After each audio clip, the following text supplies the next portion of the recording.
Je ne sais pas de quel propos vous parlez, mais s'agissant des tempéraments, chacun a son tempérament. J'ai le mien, il a son tempérament, et je crois qu'Abdoulaye Wade, il ne changera pas de si vite. Eh bien, il a été opposant, vous l'avez vu. Non, parce qu'on a entendu il a été des choses vraiment extraordinaires. Il a été président. Que j'ose même pas répéter ici, moi. Il a été président, il a gardé son tempérament. Il est revenu dans l'opposition, il garde le même tempérament. Bon, il a sa façon de faire. On est d'accord avec lui ou on ne l'est pas, mais en tout cas, c'est un homme entier qui dit ce qu'il pense. Sokhna Benga. Comment avez-vous vécu personnellement la défaite? Comment personnellement? En tant que démocrate, d'abord il faut dire que moi je crois aux valeurs de la démocratie. Je suis quand même un jeune homme politique et si je dois faire de la politique comme les anciens l'ont fait jusqu'à présent, je crois que ce n'est pas la peine. Moi je suis un démocrate sincère. J'ai gagné en 2000. J'ai gouverné pendant 12 ans. Je m'attendais tout à fait à toutes sortes de formules. À une victoire, à une victoire éclatante, à une victoire à l'arraché, à une défaite. Je crois que quand la défaite est venue, moi je l'ai vite consommée. Le soir même, j'ai réuni mes partisans et je leur ai dit, écoutez, la défaite est arrivée, il faut se mobiliser, il faut se remobiliser au niveau de l'opposition et aller à la reconquête démocratique du pouvoir. Et depuis le soir du 25 mars, moi, la défaite c'est derrière moi. Je l'ai consommée. Mais je veux dire, quand vous avez dit tout à l'heure que par principe vous avez été exclu en 2007 parce que vous avez créé un mouvement. Deuxièmement, que le PDS est un grand parti. Pourquoi aujourd'hui, même malgré la défaite de Abdoulaye Wade, le PDS ne prend pas sa responsabilité pour exclure ceux qui lui ont tourné le dos? Mais c'est fait. C'est fait. C'est fait. Ils ont été formellement exclus du parti. Bon, maintenant, on ne pouvait pas exclure tous ceux qui se sont inscrits sur la liste Bokk Gis Gis. On a trié les plus responsables, une dizaine, qu'on a formellement exclus. Et le comité directeur qui s'est réuni avant-hier a confirmé la proposition de la commission de discipline du parti. Qui avait proposé qu'il soit exclu. On a exclu une dizaine de hauts responsables qui avaient... Dont Pape Diop, bien sûr. Et vous pensez qu'avec cette défection massive, quelque part, le PDS peut gagner raisonnablement les législatives? Comprenez quand même que ce n'est pas de gaieté de cœur qu'on a enregistré ces défaites. Le PDS n'en est pour rien du tout. Ce sont des gens qui se sont regroupés, qui se sont réunis et ont décidé de nous abandonner au moment où le bateau tanguait. Chacun a sa façon d'aborder les choses. La défaite du PDS le 25 mars était un tournant politique. Certains ont accepté de poursuivre le combat à l'intérieur du parti. D'autres n'ont pas eu le courage de rester à l'intérieur du parti et ont pris d'autres initiatives. Maintenant, je crois qu'en ce qui nous concerne, nous nous sommes dit que ce sont plutôt des responsables qui sont partis, mais les militants, à la base, sont restés fidèles à la ligne du parti, fidèles à Maître Abdoulaye Wade et fidèles au Parti démocratique sénégalais. Et nous sommes sûrs, nous, de pouvoir gagner dans beaucoup de fiefs de ces leaders-là. En fait, de pouvoir devancer cette coalition-là dans beaucoup de fiefs de ces leaders-là, parce que finalement, même leur départ ont été bénéfiques, s'il faut parler de tous ceux qui sont partis. Donc les départs ont été bénéfiques dans quelques endroits, dans quelques fédérations, et nous avons dans quelques endroits, dans quelques fédérations, nous avons assisté à l'émergence de nouveaux responsables. Ça, je pense qu'il est un peu trop tôt pour le dire. Hein. Non, mais nous-mêmes, nous le sentons. Nous avons assisté à une remobilisation, à l'émergence de certains responsables qui ont dit, nous étions prêts à nous battre, mais en fait, ceux qui étaient là ne faisaient plus l'affaire, parce qu'ils étaient plus ou moins vomis par la population à la base, et peut-être qu'ils étaient même les responsables de nos différentes défaites dans ces différentes localités. Et vous pensez envisageable la cohabitation? Ah oui, l'objectif... reprendre le gouvernement? L'objectif de notre combat, l'objectif de notre combat pour ces présentes législatives, c'est d'avoir une majorité à l'Assemblée nationale et d'expérimenter pour la première fois au Sénégal une cohabitation, comme ça a été le cas en France à 2 reprises, par exemple, sous le règne de la 5e République. Nous aussi, nous voulons expérimenter la cohabitation, avoir un Premier ministre qui appartient à l'opposition et un président de la République qui appartient à la majorité. Et je crois que ce serait en tout cas une belle expérience et nous pensons que les Sénégalais ne vont pas confier tous les pouvoirs à un seul régime. Et on pourrait envisager Macky Sall le président et Abdoulaye Wade Premier ministre? Peut-être pas Abdoulaye Wade. Abdoulaye Wade n'est plus candidat à une fonction élective ou à une fonction politique. Peut-être un des cadres du Parti démocratique sénégalais pourrait être choisi éventuellement comme Premier ministre de ce gouvernement de cohabitation. Oui, Modou Diagne Fada, nous avons entendu le président Wade lors de sa conférence de presse tirer à boulet rouge sur ses responsables qui ont quitté le navire qui tangue, comme vous avez dit. Et le président a dit que ce sont des responsables impopulaires à la base, et vous venez vous-même de le dire, qui ont plus ou moins participé à la défaite du PDS. Impopulaire à la base veut dire qu'ils n'ont pas gagné dans leur localité. Vous-même, vous avez perdu dans votre localité, c'est ça? Non, moi j'ai gagné à Daron aussi. Ok, vous avez gagné au premier et au second tour. Au premier et au deuxième tour. Et c'est pour ça que vous, par exemple, vous ne quittez pas le PDS? Pas du tout. Moi je suis un enfant du PDS. Que vous avez quitté en 2016? Non, non, moi j'ai jamais... Vous avez été exclu. Oui, voilà, donc j'ai été exclu en 2007 et j'ai expliqué pour des raisons. Moi je connais bien les textes du parti. Quand un chef de parti, qui était à l'époque le président Macky Sall, s'était permis à Kébémer, qui est ma fédération d'origine, de faire nommer Tchernolo, secrétaire général de la section de Darmoussi, Lamine Thiam, secrétaire général de la fédération de Kébémer, alors qu'il n'y avait pas de vente de cartes. Vous étiez opposé à ça? Mais je me suis opposé à cette démarche. Et cela m'a valu l'exclusion, bon, et que j'ai jamais bien entendu comme eux accepté, parce que je considère que... Parce que votre liste Warui était justement adossée à celle du PDS lors des élections de 2000. Adossée? Qu'est-ce que vous appelez adossée? C'est-à-dire que vous étiez plus ou moins coalisé à la... Non, j'avais une liste concurrente. Okay. Je suis parti sous ma propre bannière. Et j'ai eu les résultats. Oui, j'ai eu près de 100 000 voix. Oui. Donc mes trois députés. Donc, moi j'ai fait un petit sondage avec des étudiants en leur demandant la perception qu'ils avaient du politique ou de l'homme politique ou du politicien. Alors tout le monde dit, les étudiants, je dis à 100%, disent que non, on les perçoit comme des menteurs, on les perçoit comme des hypocrites, on les perçoit comme des gens qui ne sont mus que par leur intérêt personnel.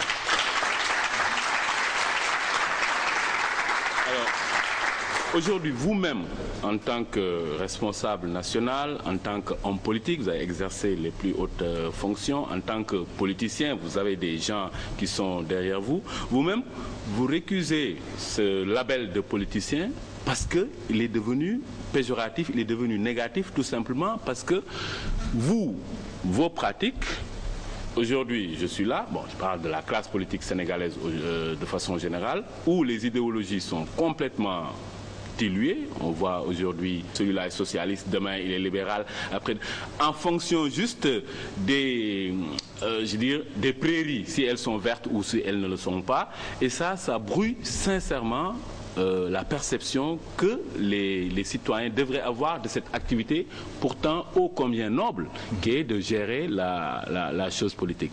Maintenant, Modou Diagne Fada, vous, on a l'impression aussi que au PDS, il y a une certaine cécité.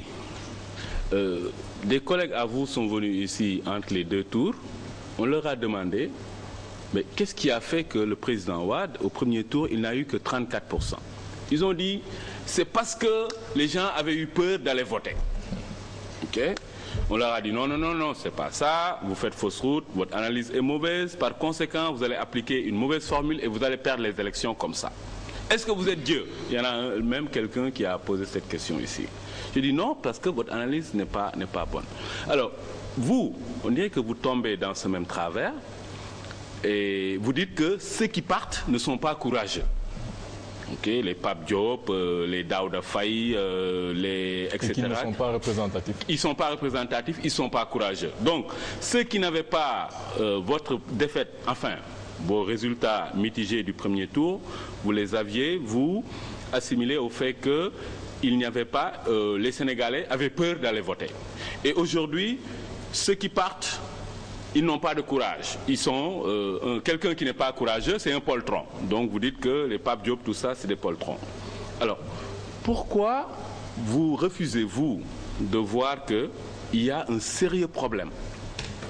Le problème, il n'est pas au niveau des valeurs que vous invoquez, le courage ou la peur, mais c'est que les gens n'acceptent pas d'être dirigés par des perdants. Dans tous les pays du monde, les pays sérieux, France récemment, quand quelqu'un perd les élections, ben, il part. Tout simplement. Aujourd'hui, Abdoulaye Wade a perdu les élections. Il n'est pas normal qu'il continue à être à la tête du PDS. Pourquoi vous, les jeunes qui dites que vous voulez faire la politique autrement, vous voulez apporter une touche nouvelle, vous voulez apporter une valeur ajoutée, pourquoi vous ne forcez pas le président Wade à se retirer de la tête du PDS et qu'il y ait du sang neuf pour reprendre les choses avec de meilleures intentions et de meilleures pratiques?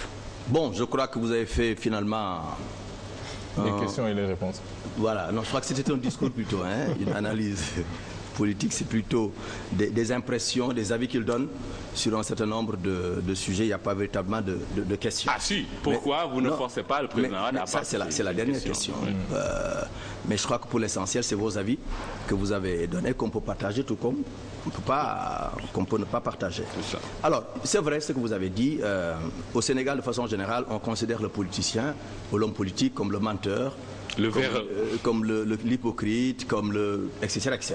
Alors que les politiciens, pour reprendre votre terme, ou les hommes politiques, ils ne sont que des Sénégalais. Ça veut dire quoi? Ça veut dire que parmi vous, les analystes, chroniqueurs, les journalistes, il y a aussi des véreux, il y a aussi des menteurs, il y a aussi des hypocrites. Partez voir les transporteurs, vous verrez aussi des menteurs, des hypocrites, etc. En fait, dans toutes les classes, c'est comme ça. Donc, il ne faut pas seulement prendre les politiciens pour dire que c'est là-bas où nous trouvons les... Nous sommes un reflet de la société sénégalaise. C'est comme quand quelqu'un dit, oui, écoutez, les voleurs ne sont que chez les libéraux. C'est qu'ils sont censés diriger. Voilà, les voleurs sont aussi chez les socialistes. C'est ça votre singularité. Vous êtes censé diriger et nous vous payons nos modestes impôts. Hein, c'est ça. Donc vous êtes censé être très vertueux et nous représenter dignement. Mais nous peut-être que nous devons en tout cas il y avoir une éthique politique à être mieux que les autres catégories de là, mais il ne faudrait pas. Alors, et ensuite, dans cette catégorie d'hommes politiques, il y a quand même des gens qui ont toujours cherché à être d'hommes politiques honnêtes, d'hommes politiques sérieux et d'hommes politiques aussi courageux. Comme vous? Je crois que moi, non, je crois qu'il est très difficile de parler de soi-même. Mais dans tous les pays du monde, ce sont quand même les politiques qui travaillent à exercer le pouvoir. Si tous les politiques sont véreux, sont menteurs, ma foi, où va aller le monde? Non, attends, non, je ne pense pas. Tous les mots que vous décriez, qui sont pour vous des mots sénégalais, sont aussi des mots français, allemands, américains. La corruption, le mensonge, les trahisons. Vous les voyez aussi au niveau de la classe politique française, au niveau de la classe politique allemande, au niveau de la classe politique américaine. Donc ce n'est pas une vertu sénégalaise. C'est un défaut plutôt, c'est pas une vertu. Ce n'est pas une vertu, donc c'est un défaut. C'est-à-dire c'est un défaut. Mais nous, chez nous, au niveau du Sénégal, c'est exactement la même chose que ça se passe au niveau des autres. Est-ce que c'est pas maintenant, revenons sur ta question. On va vous laisser conclure ta question. Nous allons vous libérer. C'est pas parce qu'on perd le pouvoir qu'on doit se dire nous avons perdu le pouvoir, c'est la défaite. Le traumatisme de la défaite là, il faudrait que ça s'arrête au niveau des hommes politiques. Quand on est homme politique, on doit accepter de gagner mais aussi de perdre. Mais si quand on perd, c'est la fin du monde, quand on perd, on ne parle plus, quand on perd... Non, attends, Wade n'a pas dit... Attends, laisse-moi terminer. Wade n'a pas dit qu'il ne va pas laisser la place aux plus jeunes. Wade a dit, il vient de perdre, nous entrons vers les élections législatives, il va être là quand même. Il n'est même pas candidat. Justement, il va être là quand même pour nous aider à faire les arbitrages, pour nous aider à faire les listes, pour nous aider à mener la campagne. Et après les législatives, il part, il laisse le parti organiser. En fait, il reste jusqu'à l'organisation d'un congrès ordinaire. À la suite d'une vente de cartes régulière, chargé d'élire un nouveau secrétaire général et de nouvelles instances. Moi, je pense que ma dernière interpellation, c'est que aujourd'hui le PDS, vous êtes parti et vous avez laissé ce que d'aucuns perçoivent comme des casseroles qui vont être audités, des gens vont être convoqués devant le juge, etc. Mais lui, il pourrait être président de la République, il est assez jeune, et peut-être qu'après avoir été président de la République... Il y aura tous les transhumants là qui vont... Je finis, Modou Diagne Fada, pour dire que vous, entre les deux tours, vous avez vu que vous êtes resté constant à vos 34%, qui représente, comme vous avez dit, Abdoulaye Wade, et pas les leaders impopulaires dont vous ne faites pas, vous, partie. Mais aujourd'hui, je vous dis, au Sénégal, il serait complètement malvenu de parler d'une avenue Souleymane Ndéné Ndiaye, d'une rue, qui d'autre est responsable là-bas. Et c'est ça votre vraie défaite. C'est-à-dire que, Modou Diagne Fada, c'est ça votre vraie défaite. Vous, le PDS, attends, oui, je finis sur ça. Vous, le PDS, vous êtes entré durablement dans la défaite parce que dans l'histoire du Sénégal, vous allez voir que les 12 ans que vous avez fait n'auront été qu'une simple parenthèse et aucun d'entre vous ne va entrer dans la légende. En fait, je crois que ce que vous dites, Macky Sall en sera très très content, mais je regrette, son pouvoir risque de ne pas durer. J'ai tout à fait... Ah oui, pourquoi? Parce que je crois qu'il y a déjà beaucoup d'erreurs. Il y a déjà beaucoup d'erreurs. Je crois que nous aurons d'autres occasions d'y revenir. Pour le moment, nous avons dit, on laisse à Macky Sall 100 jours pour qu'il puisse... 100 jours, ça va être le 3 juillet.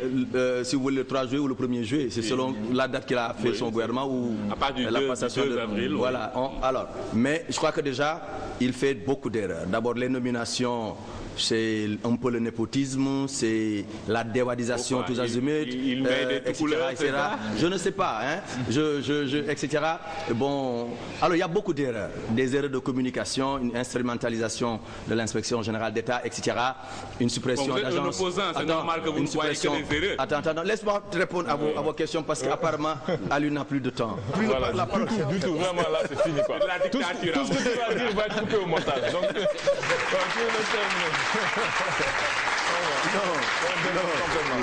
donc on vous laisse le mot de la fin et conclure parce que... Il n'y a pas de... Non, moi je crois qu'il faut quand même comprendre les choses. Le nouveau régime qui s'installe, c'est comme si... Vous savez ceux qui étaient là, ceux qui sont là pour l'essentiel, ceux qui étaient là pendant 40 ans, les Sénégalais les avaient sanctionnés en 2000. Parce que tout simplement, ils avaient dit la même chose que vous. Ils ont détruit les valeurs. La justice était corrompue. Les marabouts étaient à la solde de ces politiciens. Les marabouts donnaient des ndigals. Les mêmes valeurs. C'est-à-dire que le même discours tenu en 2000, c'est le même discours qui se répète. Ça veut dire quoi? Vous pensez qu'il n'y a pas de gens qui avaient participé à tout ce que vous avez dit là et qui gèrent aujourd'hui le pays?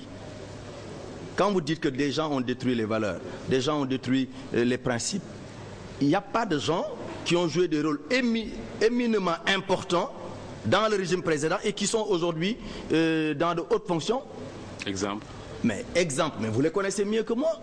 Quand vous avez un ancien DG, un ancien ministre de l'Intérieur, un ancien Premier ministre, un ancien président de l'Assemblée nationale, qui a participé pendant 8 ans à ce que vous appelez une destruction des valeurs, vous le mettez à la tête du pays.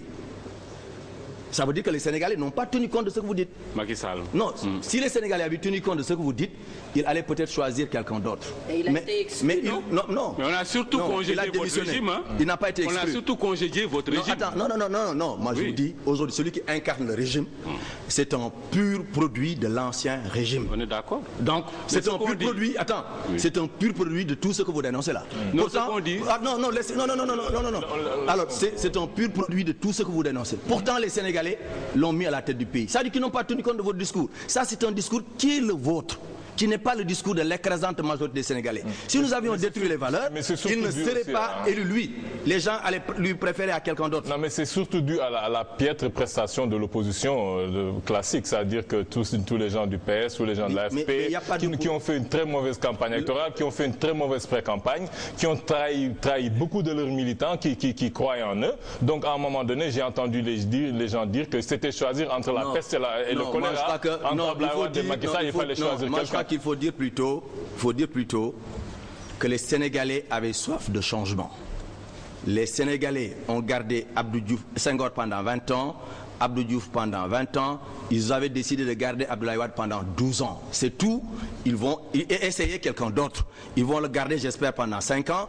Et ils vont essayer quelqu'un d'autre. C'est ça les Sénégalais. Mais c'est pas dire, oui, on a détruit les valeurs, on a ceci, on a fait cela. Non. Parce qu'encore une fois, si tel était le cas, celui qui allait être choisi, c'est quelqu'un d'autre, mais pas par défaut. Hein. Ouais, ah ben par défaut, ça c'est. N'importe qui à la place de Macky Sall aurait gagné contre Abdoulaye Wade. Mais ça veut dire que l'argumentaire qui était à la base, ce n'est pas ce que vous dites.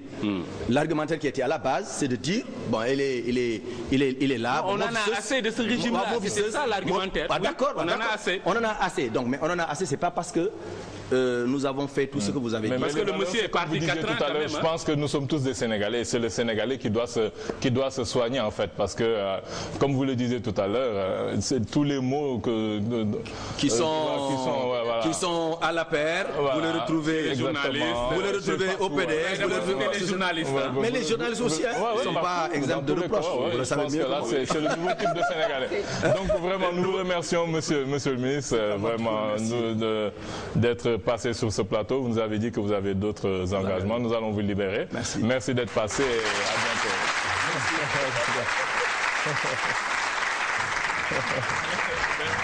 à bientôt. À bientôt.